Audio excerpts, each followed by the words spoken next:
በሰው ልጅ ህይወት ልደት ጋብቻና ሞት ትልቅ ስፍራ የሚሰጣቸው ናቸው። ከዚህ መካከል ታዲያ ፍቺ በጋብቻ መሃል የሚከሰት ከባድ ክስተት ነው። ቅዱስ መጽሐፍ ስለ ጋብቻ ታላቅነት ሲገልጽ ሰው አባት እናቱን ይተዋል፣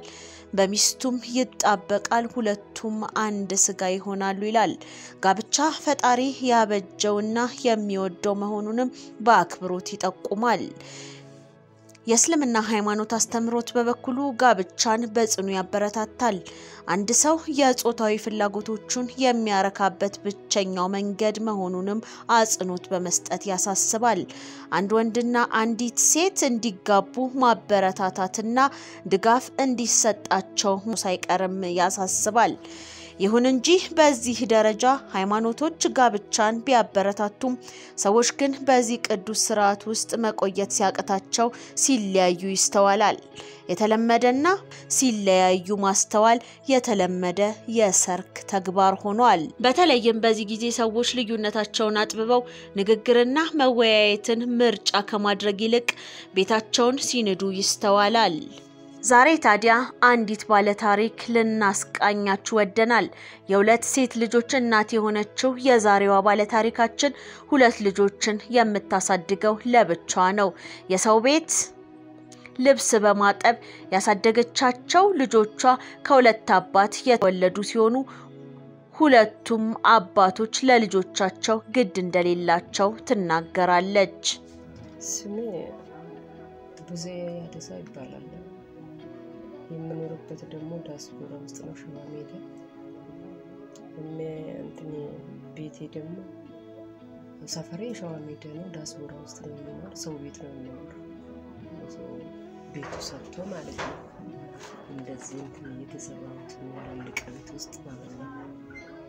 ለእነዚህ ልጆች ደግሞ ሁለት ልጆች አሉ። ይኸው ወደ ሞዲን ብዬ ፈጣሪ ይመስገን ዛሬ ደረሰ። የሱ ስራ ስለሆነ ያለ አባት ነው የሚያሳድገው። አባት የለም፣ ልጆች ሁለቱም አባት የለም። ያገኘውም ስራ ሰራታለሁ። ያገኘው ያለው ልጆች ሁለት ልጆች ሴቶች፣ ሁለት ሴት ላይ ነው ያሉት። አሁን ያገኘው ሰርቼ ነው የሚያሳድጋት ማስተምራት ልጆች ማለት ነው። ምንም አባት ማቆ ያው ትንሹ እኔ ኡርጉዞኝ ነው ጥሎ የጠፋኝ እዚህ ያለው ማለት ነው። አሁንም እዚሁ ነው። በትዳሯ መፍረስ በጣም እንደምታዝን የተናገረችው ይቺ የልጆች እናት ልጆቿ የአባት ፍቅር አግኝተው ቢያድጉ ኖሮ ደስተኛ እንደሆነችም ትናገራለች። እኔ ከሁሉም እንደምታቅ ሁሉም አጥቼ ልጆቹ ከአባት ጋር ቢያሳድግ ደስ ይለኛል። የፈጣሪ ስራ ሆነ የኔ ድልም አይታወቅም። ሆነ በቃ ምንም ማድረግ አልችልም። የእግዚአብሔር ስራ ነው ይሄ። እኔ ግን ከአባቷ ጋር ቢያሳድገኝ ደስ ይለኛል፣ በጣም ደስ ይለኛል። ከሁሉም ደግሞ ማለት ነው ቢያሳድጉም የልጆች የአባት ፍቅር አለ አይደለም? የአባት ፍቅር ቢኖር አባቱ ለኔም ባይሆን የኔ ነው ብሎ አባቱ ማለት ነው ሰላም ቢባባል ጥሩ ነገር ይመስለኛል ለኔ እንደኔ ማለት ነው። የመጀመሪያ ልጇ የ18 ዓመት እስኪሞላት ድረስ አባቷን አንድም ቀን አይታው እንደማታውቅ የምትናገረው ይቺ እናት ፍላጎት እንዳልነበረው ገልጻ ሌላ ሚስት አግብቶ ልጆች መውለዱን መስማቷንም ነግራኛለች። እሱ የት እንዳለም አላውቅም። አሁን ሰዎቹ ወደ እንትና ይላሉ፣ ወደ ሆሎታ አለ ይላሉ እንጂ የት እንዳለ አሁን አባቱም አውቀው ሁለቱም አባቱም አውቀው። ሁለተኛ ባል አግብታ እንደነበረ ያጫወተችኝ ሲሆን ልጅሽ አብራኝ መኖር አትችልም፣ አብራንም መኖር የለባትም ሲለኝ እምቢ ብዬ ሁለቱንም ልጆቼን ለብቻዬ ለማሳደግ ወስኛለሁ ስትልም ታስረዳለች። ከትልቋ ተለያየን። ያንን ስንለያየ ከሱ ጋር የሆነ ነገር ላይ ተጣልተን ተለያየን።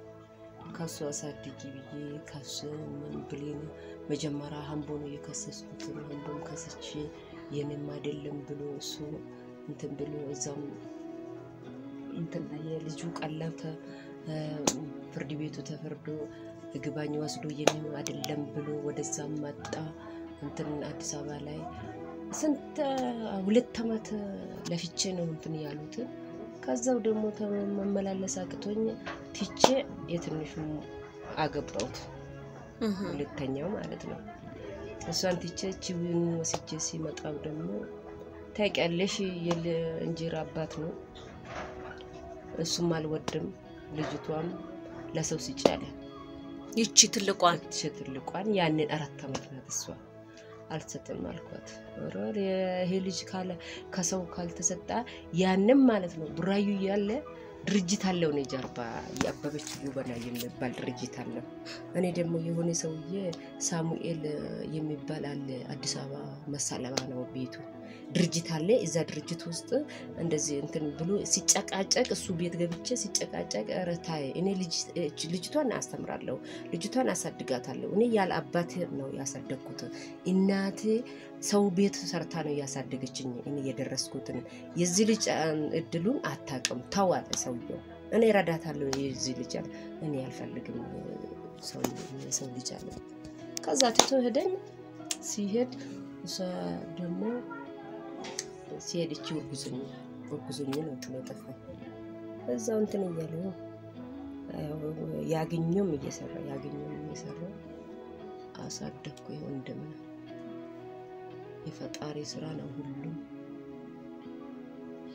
ከሁለተኛ ባሏ ሌላ ሴት ልጅ ማግኘቷን ነግራኝ የቺ ልጅ ግን አባት በማጣቷ ከፍተኛ የስነ ልቦና ጫና እንዳደረባት ገልጻ ሁሌ ስለ አባቷ ትጠይቀኛለች እኔ ግን እርሱ የት እንዳለ አላውቅም ነፍሰ ጡር እያለው ነበር የጣለኝ ስትል በሐዘንም ነግራኛለች እኔ ከሁሉም የትንሿ በተለየ ከየሷይልና እንትን ሞራሉ መጠበቅ የሚፈልግ የቴሌቪዥንና አባቱን አይታ ሰላም ቢትት በጣም ትወዳለች እኔ እንደዚህ ሲቆጣ አባት ማለት እንደዚህ አይደለም የኢክሊ አባት አይተሻል አይደለም የአባቱን ስም ዳታነሺ ስል እሺ ምንም አላረገም ምን አረገኛል ቢሞትም ምን አረገኛል ትለኛለች አውቃ ለኔ እንትን ልትጠብቅ ማለት ነው ያቺ ትልቋም አባት ቢሆን አሁን የኛ ሰፈር አይተሻል አይደለም አባት ማለት እንደዚህ ነገር ነው ይኛማ አባት ብለን አንጠራም ዘመድም የለንም አባትም የለም አንቺ አታስቢ ይሄንን ጭንቅላት ውስጥ አታስገቢ ትለኛለች እቺ ግን ሁሉም ደብተርም ስታይ የአባቷ ስም ነው የምትጠራው በመጀመሪያ ሁሉም ከተነሳ የአባቷ ስም ነው የምታነሳት ልጆችን ለብቻ ማሳደግ እጅግ ፈታኝ መሆኑን ገልጻ ልጆቿን ለማሳደግ ያላሳለፈችው መስዋዕትነት እንደሌለም ትገልጻለች እቺ ልጅቷ ትንሿ ትምህርት ቤት ላስገባ ብዬ ቢሌስ ትምህርት ቤት አለ የሚባል አለ እንደዚህ ነው እቺ ማስተምራለሁ በእናትህ እኔ የለንም እንደምንም ከቀበሌ አስጽፌ መጣለው ትምህርት ቤት አስገብኝ አልኳት ከዛ ስልም እናንተ ከመንገድ እየወለዱ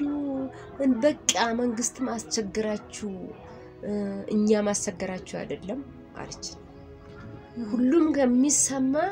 የህሊና የነካው እሱ ነው እስካሁን 2 ሳምንት ቁጭ ብላ ከዛም ተመልሼ በህልህ ቀበሌ ሄጄ እንዲ ነው ብላ ሲጽፉ ለቀባ ነበሩ ጥሩ ሰው ነው ያለን ማለት ነው ጽፎ ሰጣውት እዛው ትምህርት ቤት አስገባው ልጅ ባየሷ እልህ ብዬ ነው እንጂ እንደንዴቴ እንደሚሰማኝ ጥሎ ነው እስካሁን ቤት ነው የሚቀመጡት ከዛው ሲጄ ትምህርት ቤት አስገባው 2 አመት አስገብቼ ታምራ ማለት ነው ትቼ ወጣው ልጄን ሊውና እንትን ይያሉ መጣ ልጆች አባት መጥቶ እንዲያሉ ትለኛለች ልጆቹ መጥቶ አባቱ እንደዚህ ገዝቶ ሶፍት ገዝታ እንደዚህ ገታ የኔ አይገዛም ትለኛለች ትንሿ ከዛ እኔ ለልጆ ለሷ ይሉና እንትን እንዳይነካ ብዬ ከዛ አወጣሁት የመንግስት አስገባሁት ወደ ቤቴም እንደምንም ተቸግረ ዛው ገባው እንትን ላለው እንጂ ሁለተኛ እዚህ ሁሉም ያያየሽ አይከፋሽም ተው ብዬ ተውኩት እዛ ትቼ ዋቆቡት አስገባው ሁሉም አሁን ትልቋ ትንሽ ሁሉም እንትን ያወቀች ነው የአባቷ ምንም አይሰማትም አይታለች ሁሉም ታውቃለች ይሄ እንደዚህ የሰው ልጅ ነው ያልፈልግም ብሎም ሲወጣም ታውቃለች እሷ ሁሉም እቺ ግን በጣም አባቷ አንድ ቀን ምንም ባያራቅ ትረኛለች ከትምርት ቤት ልጆቹ ሲመጡ ስብሰባ ሲመጡ የአባቱ የልጆች አባት ትምርት ቤት ስብሰባ ሲመጡ እሱ ነው የሚሰማኝ እሱና ቴሌቪዥን ቢገዛስ ትለኛለች ቴሌቪዥን የለንም ሁሉም ምንም አይሰማም እንደ ልጆች ሁሉም ችግር ሁሉም ሲያጫውት ሁሉም አሁን ወንድሞቼ ሁሉም አሉ ሁሉም ያሉት ነው ሁሉም ምን ግን ምንም ለኔው ሲጭ ይላሉ ሁሉም ምን ያልሰጠን ልጆች እስከሚሞት ሞት እስከሚያላያይ ድረስ አልሰጠም አልኳት ይሄው ተመስገን ፈጣሪ መስገን ዛሬ ያ ትልቋ የሰው ልብስ ያጠብኩት ማለት ነው ይሄው ዳስቦራ ሁሉም ያቀኛል እንዴት እንደሚያሳድጋት ዳስቦራ ሁሉም ያቀኛል ቀበሌም ሄጄ ይሄ በእናታችሁ እቺ ሴትዩ ምንም የላትም ልጆቹን እንደዚህ እንትን ስታሳድጉ የልጆቹ የሰው ልጆችም ቢመጡን እንደራሴ ሆኜ አንድቷ አሁን ሰፈሬ ያቀኛሉ ልጆቹ እንዳይጥሉላለው መሰልሽ ስላየው ነው ልጆቹ ስላየው ነው ከሁሉም እኔ የሚሰማኝ እሱ ብቻ ነው ልጆች ትምህርት ቤት ሄዶ የኪሊ አባት መጥቶ እንዲህ አለ የኪሊ አባት መጥቶ እንዲህ አለ ይላሉ እኔ ደግሞ ይሄው ሁሉም እንትን ሲሉ እነሱ ለራሳቸው ለነገው ፈጣሪው ብሎ የነሱ ድል ካስተካከለ ምንም አይደለም ፈጣሪ ተመስገን ይላል እንጂ የሰው ልብስ ያጠብ የሰው እንትን ጸጉርም እየሰራ ቀንስራም እየሰራ አሁን 11 ነች ትንሿ ልጅ ማለት ነው 11 እድሜ ነው አሁን ብቻዬ ምንም እንትን ሳያግዝ ብቻዬ ነው ያሳደግኩት የአባት ፍቅር ምን ማለት እንደሆነ አላውቅም እኔ እናቴ ለኔ አባትም እናትም ናት ያለችኝ የባለ ታሪካችን የመጀመሪያ ልጅ ቦንቱ ናት እናቷ ለነሱ የምትከፍለው መስዋዕትነት ከባድ መሆኑንም ትገልጻለች ስሜ ቦንቱ ጉዲሳ ነው ተወለድኩበት ቦታ ምዕራብ ሸዋ እንደበረት አሁን የምንኖረው ደግሞ ቡራዩ ላይ አሸዋ ሜዳ መማርበት ቦታ ደግሞ ጀነራል አቁቱ ሰከንደሪ ስኩል ላይ 11ኛ ክፍል ተማሪ ነኝ ማለት እንዲ በመልክ አያዋለሁ ማለት ክፍል ሀገር ስንሄድ እንጂ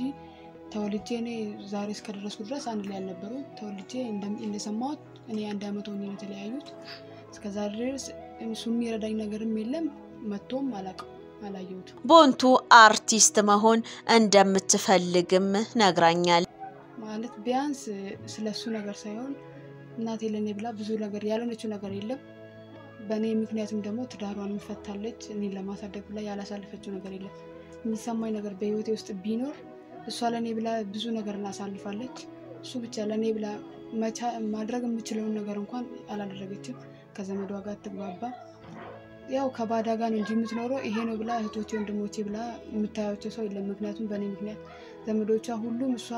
ትልቅ ቦታ እንደምትደርስ ስለሚያውቁ እሷን ነው እንጂ የሚጠብቁት እኔን ቁጭ ብላ እኔን እንድታሳድግ አይፈልጉም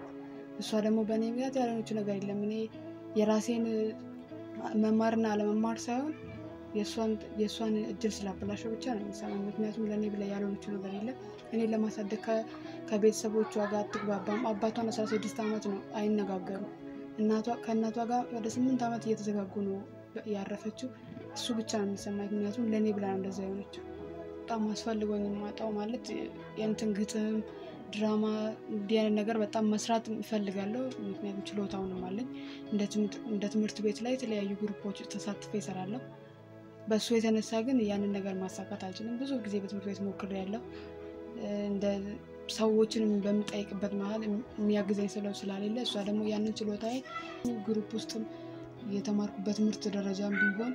የምፈልጋቸው ነገር በተለይ በጣም ግጥም መጻፍ ምናምን አክት መስራት ፈልጋለሁ ግን ያው አልደረሰም እንግዲህ ቦንቱ ታላቅ ህልም ያላት ታዳጊ ወጣት ናት እኛ ብናግዛት ካጠገቧ ብንሆን አላማዋን ከግብ ለማድረስ ትችላለችና ሁላችንም ለዚህ መልካም ተግባር እንረባረብ መልእክቴ ነው ሌላው በማንኛውም አለመግባባት መሃል የሚፈጠሩ ልጆች ከሚደርስባቸው የስነ ልቦና ጫና በተጨማሪ ለሚደርሱበት ዓላማ ትልቅ እንቅፋት ይፈጥራል ወላጆች ቢያስቡበት እያልኩ ፕሮግራሜን አጠቃለልኩ በሌላ ጊዜ ሌላ ባለ ታሪክ ይዘንላችሁ እንቀርባለን እስከዚያው ቆንጆ ሳምንት እንዲሆንላችሁ ተመኘው